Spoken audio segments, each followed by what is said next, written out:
Pero nosotros vamos a seguir hablando, estamos casi todo el programa hablando de los incendios forestales porque es una catástrofe ambiental.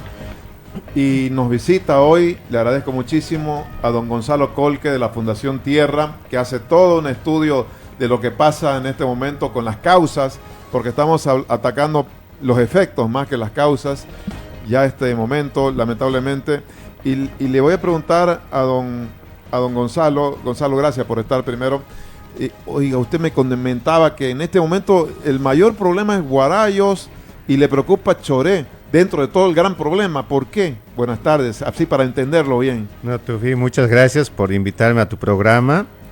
Yo te sigo cuando voy a la casa todas las noches. Gracias. Mira, sí te expresaba una preocupación seria desde mi punto de vista, porque todavía no ha alcanzado la magnitud que tiene el incendio en la Chiquitanía o en Guarayos, en la zona del Choré, que es mucho más cercano y directo, de directa incidencia para la ciudad de Santa Cruz. Sí. La Reserva Forestal del Choré, recordemos que ha sido recortado recientemente por un decreto 200.000 hectáreas para asentamientos, y el año pasado la humareda que ha hecho que se paralicen incluso actividades económicas en Santa Cruz ha sido a consecuencia del humo del Choré. Y todavía no hemos alcanzado la época de final, digamos, de los incendios. Por lo tanto, es probable que todavía tengamos más incendios en el Choré, significa más humo. Complicado. Y eso combinado con los vientos del norte significaría que tendríamos todavía mayor contaminación del aire en la ciudad de Santa Cruz. Estamos hablando de una reserva forestal. ¿Cómo es posible que hayan asentamientos autorizados en una reserva forestal? Eso se ha convertido en un territorio de grandes ilegalidades permitidas por el gobierno actual y por el gobierno anterior, y que lamentablemente hemos retrocedido bastante respecto al año pasado, porque en lugar de desalojar esos asentamientos ilegales que habían ahí, incluso habían tierras tituladas por parte del INRA, este año pues se ha cambiado la categoría de Reserva Forestal Choré a área protegida. Pero ese cambio ha servido de camuflaje para recortar en realidad como área de manejo integrado cerca de 220.000 hectáreas, que hoy en día, según entiendo por el decreto, están susceptibles de convertirse en propiedades privadas, en comunidades, en legalizar lo que había de ilegal allá. Ajá, ¿son espacios o hectáreas destinadas a la producción agrícola? En este momento, por lo menos existen unas 40.000 hectáreas en esta zona recortada del Choré, que Tufi se han desmontado. Sí. No solamente están desmontadas, sino están parceladas. Están reconocidas comunidades de sindicatos que son ilegales en la zona, y que en esas tierras se está incorporando agricultura mecanizada. Es una zona donde incluso el INRA ha hecho proceso de saneamiento. Es verdad cuando dice el INRA que no ha entregado títulos agrarios, porque esa sería la peor ilegalidad en la zona del Choré, pero ha hecho proceso de saneamiento. Fíjate tú que ha hecho mensura, que ha hecho intervenciones, ha hecho amojonamiento y ha hecho parcelación de los predios. Y eso está listo básicamente para la firma de los títulos y entrega a privados. Y eso se lo ha hecho en una época en que no estaba permitido y en una época en que esto era tierra fiscal no disponible. ¿Aquí el INRA tendría responsabilidad? Absolutamente. El INRA tiene grandes responsabilidades en esta zona, por varias razones, pero fundamentalmente por haber intervenido con un proceso de saneamiento en una zona que se sabía desde antes era tierra fiscal no disponible. ¿Y qué tipo de producción hay agrícola? Digo, soya, producción de soya, ganado, ¿qué es lo que es apuntaría? Cualquier monocultivo tradicional, ¿ya? Entre comillas, es decir, el primer año es soya, rota con maíz, rota con sorgo fundamentalmente, ¿no? Y esa es la manera en que funciona, pero probablemente los mayores implicados en esta zona no sean directamente los productores soyeros, sino los que están traficando con estas tierras. Ya. Y estos que están traficando con estas tierras tienen relación directa con los asentamientos de la zona del trópico del Chapare. Si un 80% fácilmente son de Yapacaní y del Chapare. Entonces no son comunidades reales en el sentido de que no hay escuela, no hay gente que vive, no hay asentamientos, no hay un núcleo urbano en esa zona. Solamente hay tierras parceladas, deforestadas y que han pasado de manos. Que las venden, las... Sí, los periodistas de alquilan. Santa Cruz han ido el año pasado Sí. y han mostrado que había incluso letreros de oferta de compra y venta de esas tierras, ¿no? ¿Y quiénes son los que...? Bueno, lo están recibiendo gente de Chapare, como usted dice. Sí, ellos Inicialmente. inicialmente porque legalmente esas tierras no se pueden titular como propiedad privada, una vez que son tierras fiscales, pero sí se pueden transferir en calidad de propiedades colectivas, llámese comunidades campesinas o interculturales, en calidad de dotación de tierras fiscales. Claro. Pero como la dotación depende de una política de distribución de tierras y esa política de distribución no hay en este momento, las autoridades agrarias han inventado un procedimiento arbitrario que se llama autorizaciones de asentamientos provisionales. Y estas autorizaciones de asentamientos provisionales han entregado en Santa Cruz más de 1.500 autorizaciones de asentamientos de manera irregular, sin transparencia y hasta ahora sin que se publique la información de quiénes son estos asentados, qué se llaman estas comunidades, cuántas hectáreas son y dónde están.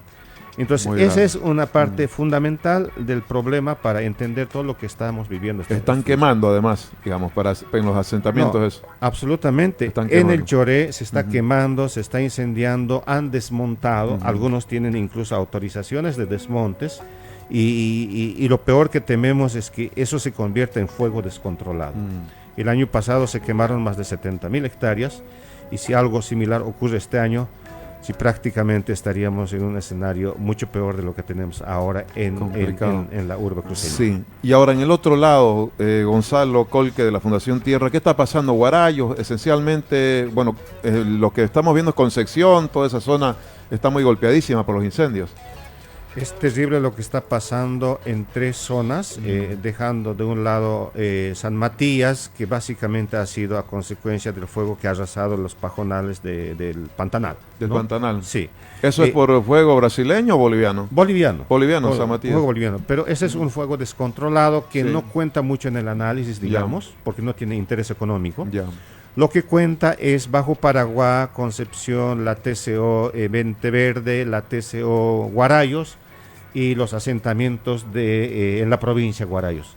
Es ahí donde está concentrada la mayor parte de los incendios de la última semana de agosto y de lo que va de septiembre, y toda la contaminación del aire que tenemos en este momento es a consecuencia de estas zonas. Básicamente, Tufi, no son propiedades tituladas, no son propiedades que han pasado por el proceso de saneamiento. Gran parte de estas son tierras fiscales, asentamientos irregulares con autorizaciones pero irregulares de comunidades interculturales, tierras fiscales no disponibles en manos de ocupantes ilegales, propiedades privadas en proceso de saneamiento y que no han llegado a cerrar la titulación. En estas zonas también existen y están comunidades de la TCO Guarayos, de la TCO Monteverde y también de Lomería. Sí.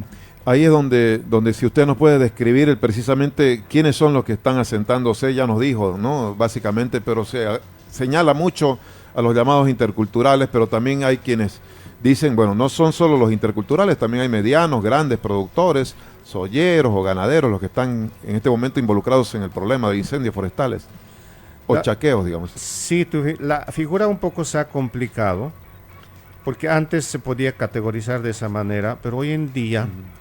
En estas zonas, fíjate, por ejemplo, un productor soyero que arriesga mucho dinero, no está metido en este proceso directamente. Ya. Quien chaquea es otro. Quien hace el negocio de tener autorización de asentamiento con el gobierno es otro, ¿no? Y este otro figura a nombre de comunidad, pero en realidad es un traficante de tierra. Y este traficante de tierra generalmente lo chaquea, obtiene permisos de desmonte y lo vende. Y no lo cultiva o lo alquila, no lo cultiva directamente. Sí. Entonces el que entra con capital es el que quiere invertir, quiere trabajar la tierra, quiere producir, ¿no es cierto? Entonces son como estamentos separados. Por ejemplo, los menonitas están en esa figura y ellos dicen, miren, nosotros hemos comprado de buena fe estas tierras a alguien y no sabíamos que era ilegal. Que no estaban tituladas. ¿No es cierto? Entonces, mucho de esto hay en estas zonas. Por eso creo que hay que mirar de otra manera quienes están implicados. Y esta es una cadena que empieza desde abajo, desde una ilegalidad, arriba donde existen responsabilidades directamente de las autoridades que emiten y firman estas autorizaciones de desmontes y quemas. Gonzalo, ¿y cómo se puede ya atacar la causa estructural de todo esto? Bueno, la diputada Álvarez planteaba la abrogación de algunas leyes llamadas incendiarias. ¿Cuál es su criterio al respecto? ¿Por dónde viene el ataque a la causa de estos incendios y quemas? Mira, estimado Tufi, mucho tiempo, y la Fundación Tierra también, ha abogado bastante de la abrogatoria de estas leyes llamadas incendiarias. Y esta abrogatoria obviamente se ha hecho en el sentido de que ha flexibilizado demasiado la normativa vigente. Pero haciendo un análisis más cuidadoso, especialmente por lo que está pasando este año, no pasa en grandes propiedades privadas, por ejemplo, como antes, nos damos cuenta que hay un problema todavía mucho mayor. Y es el hecho de que en general la normativa agroambiental es demasiado permisiva y maleable a los intereses de estos sectores, que buscan el lucro fácil, inmediato y legal. Entonces la única manera que veo en que hay que solucionar esto es empezar a identificar la zonificación de dónde se va a permitir la agricultura mecanizada y dónde no se va a permitir bajo ningún concepto la agricultura mecanizada. Y ese mecanismo técnico jurídico no lo tenemos en el país. Brasil lo tiene. Se llama zonas ecológicas económicas, que delimita entre las zonas que son posibles de tener agricultura mecanizada y las zonas donde no. Y esto es al margen de qué tipo de tierra es. Si es comunal, si es privado, si está en proceso de saneamiento, si es grande, si es pequeña, si es de intercultural. Esto tiene que ser al margen del tipo de propiedad que existe o de las disputas de propiedad que existen en esas zonas y básicamente obedecer a criterios técnicos, económicos y productivos. Esto es lo que no tenemos y creo que es lo que hay que hacer en los próximos meses antes de que llegue la próxima gestión y ojalá podamos tener una ley ya impulsado incluso desde la sociedad civil para tener una zonificación que definitivamente diga dónde no es posible tener esta agricultura mecanizada. Bueno, sería una reforma bien estructural. Le agradecemos, Gonzalo, por darnos tantas luces en tan pocos minutos, realmente muy clarito todo. Gracias por la visita. Muchas gracias a ustedes. Gracias. Bueno, hemos estado con Gonzalo Colque de la Fundación Tierra analizando la causa del problema de incendios forestales. Una pausa y ya volvemos.